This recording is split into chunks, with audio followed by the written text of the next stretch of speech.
둘러싼 그런 시기를 거듭 문재인 대통령께서 뜬금없이 개인제도 개편 필요성을 말씀하셨습니다.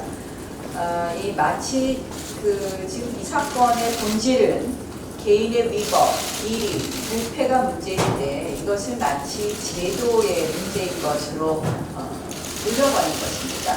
한마디로 물타기한 것입니다.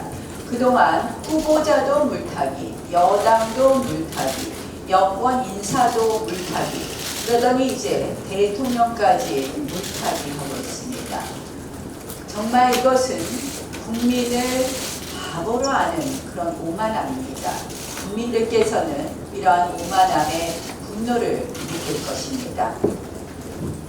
또한 결국 조국 후보자 딸과 동시대에 대학을 간 수많은 학생들이 있습니다. 그 학생들은 정말 성실히 입시를 준비했고 자신의 노력과 성과에 따라 대학에 입학했습니다. 결국 조국 후보자 한 명 지키겠다고 그해 대학 입학생들 전부를 잠재적 범죄자 취급한 것과 다름없다고 봅니다. 문재인 대통령 이제 드디어 합리성을 상실한 것 같습니다. 이런 식으로 본질을 흐리는 대통령에 대해서 국민은 소외감과 박탈감을 느낄 것입니다. 대통령께 말씀드립니다. 촛불 굉장히 많이 언급하십니다. 이제 대통령께서 양심의 촛불을 켜주십시오. 여당의 모습에 정말 분노가 느낍니다. 이 각종 의혹이 동시다발적으로 처음에 나오자 처음에는 가짜 뉴스라고 전부 다 공격했습니다. 죄다 가짜라고 공격했습니다. 그러더니 그 의혹이 너무 심각하니까 비겁한 침묵을 했습니다. 이 비겁한 침묵을 하다가 이제는 어떻게 바뀌었느냐? 물타기 작전으로 바뀌었습니다. 그리고는 동시에 청문회 무력화로 임명을 강행하고 있습니다. 우리 국민 모두 청문회를 통해서 치밀한 검증이 이루어지기를 바랬습니다. 그런데 여당은 29일, 2일, 3일 청문회를 이미 무산시켰습니다. 여러분들 잘 아실 겁니다. 법사위에서는 29일 날 제가 오늘 이것을 들고 나왔어요. 오늘도 언제든지 합의하면 청문회가 있을 수 있다.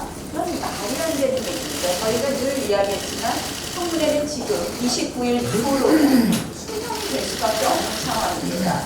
청문회를 하려면 세 가지 안건이 채택되어야 됩니다.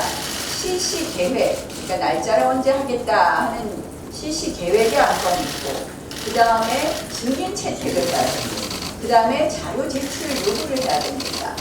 그런데 29일 날 여당은 이 증인 채택의 건에 대해서 긴급 안건조정위원회에 회부하는 회부서를 내버렸습니다.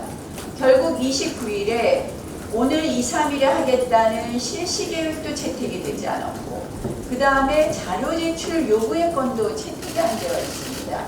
결국 29일 여당의 방해로 무산이 되고 나서 우리는 지금까지도 어떠한 자료도 받을 수 없는 상황이 되어 있는 것입니다. 결국 29일에 민주당은 의도적인 오늘 2, 3일의 인사청문회를 의도적인 판깨기를 한 것이고, 민주당은 보이콧한 것입니다. 민주당이 이렇게 이야기합니다. 오늘 의결해서 오늘 내일 청문회 하자고. 여러분, 자료도 없고 증인도 없는데 무슨 청문회를 합니까? 청문회라는 것은 자료를 근거로 해서 따져야 되는 것 아닙니까? 증인을 소환해서 증인의 진술을 통해서 대지를 통해서 그 모순점을 밝혀서 국민들께 알려줘야 되는 것 아닙니까? 결국 지금 민주당이 이야기하는 것은 한마디로 가짜로 청문회 쇼하자는 겁니다. 도대체 오늘 해서 무슨 청문회를 합니까? 저희가 줄곧 이야기했습니다. 증인을 합의해서 안건조정이라는 이 턱없는 말도 안 되는 정말 의도된 이런 판깨기 하지 말고 증인 협의하자고 했습니다. 여러분, 우리가 주장하는 핵심 증인들이 굉장히 많습니다. 사랑하는 딸, 아내, 어머니라고 얘기하는데 그분들이 핵심입니다. 아내 정경심, 조국 펀드 출자자입니다. 위장 매매 의혹의 당사자입니다. 명의신탁을 한 건지 진짜 증여를 했는지, 자녀 의혹의 또 핵심 관여자입니다. 어머니, 운동학원의 이사장이었습니다. 그런데 이것을 일륜 운운하면서 합니다. 이 청문회를 무력화하기 위해서 지금 일륜 운운합니다. 그러나 지금 저희가 어제도 이야기했습니다. 핵심적인 딸을 양보하겠다. 저희가 지금 이 진실을 어떻게 밝힐 것이냐, 이 모든 것을 어떻게 국민들께 잘 밝힐 것이냐. 저희가 이 핵심 증인들에 대해서 이미 25명 내놨습니다. 협의하겠습니다. 핵심 증인 계속 협의하겠습니다.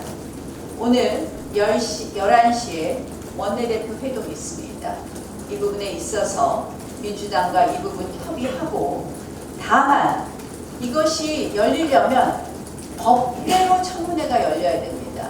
청문회 열리는데 아까 말씀드린 것처럼 이 세 가지가 필요합니다. 여러분, 증인을 소환해서 불출석하지 않게 증인의 출석을 담보하려면 5일이 걸립니다. 그러면 오늘 합의를 하면 7일부터 청문회가 가능합니다. 7일이 주말입니다. 따라서 저희가 9일 이야기를 했었습니다. 그리고 이렇게 의결을 해야지만 자료 제출을 받습니다. 그렇지 않다면 이러한 증인에 대해서 의결하지 않고 송달하지 않으면 누가 출석하겠습니까? 출석을 강제할 방법이 없습니다. 또 자료를 누가 내겠습니까? 안 냅니다.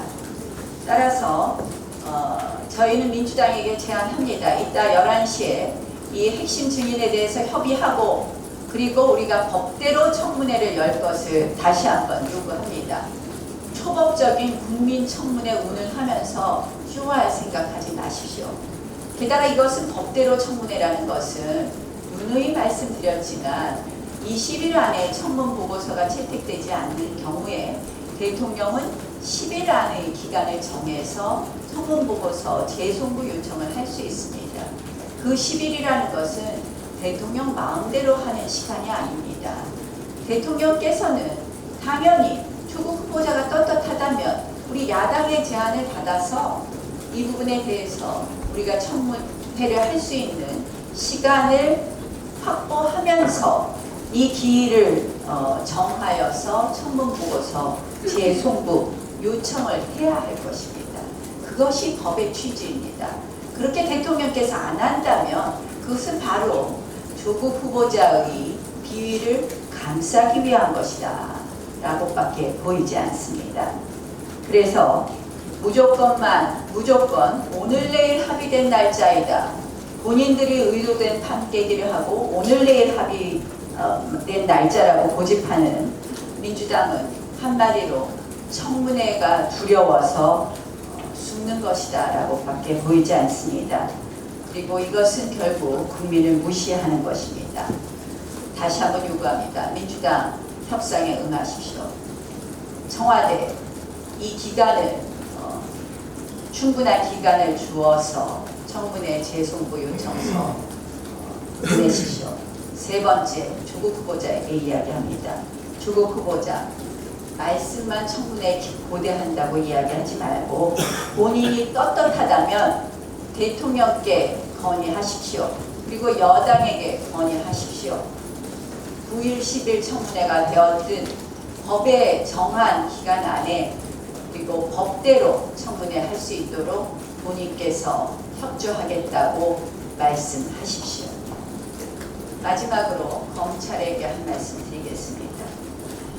저희가 찾아낸 여러 가지 사실, 증거들을 종합해보면 이 사건에 있어서 조국 게이트 사건에서 조국 후보자의 가장 중요한 핵심 범죄는 결국 직권남용과 그리고 업무 방해로 이어집니다. 많이 들어본 죄명입니다. 직권남용과 업무 방해를 어떻게 인정할 것이냐. 윤석열 검찰총장의 검찰은 그동안 국정농단 사건에 있어서 매우 광범위하게 인정했습니다. 묵시적인 업무방해, 묵시적인 직권남용을 넓게 인정했습니다. 그 기조를 유지하십시오. 이번 검찰의 수사가 결국 조국 후보 면죄부주기 수사로 흘러간다면 저희로서는 특검과 국정조사로 갈 수밖에 없습니다. 또한 만약에 그런 식의 이중잣대를 들이댄다면 검찰은 더 이상 검찰의 명예도 지키지 못할 것이고 검찰의 존립 근거도 잃고 말 것이라는 점을 다시 한번 밝힙니다.